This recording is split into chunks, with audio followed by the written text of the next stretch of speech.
లేకపోతే నువ్వు దేవునికి దూరంగా వెళ్ళిపోతావు. ఈ దుఃఖం లేకపోతే దేవునికి నువ్వు దూరంగా జరిగిపోతావు. ఒక్కొక్కసారి ప్రభు అందుకే శ్రమను అనుమతించి ఆయన అంటాడు, రాత్రి ఏడుపు వచ్చి ఉదయమున సంతోషము నవ్వు మనకు కలుగుతూ ఉంది. కాబట్టి ఈ యొక్క గుహ శాశ్వతమో కాదు.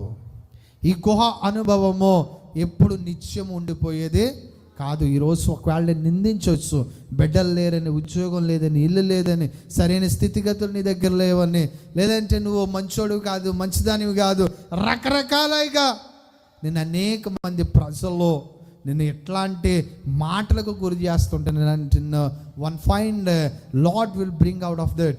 దానిలో నుంచి ఆయన నిన్ను బయటికి తీసుకొని వస్తాడు.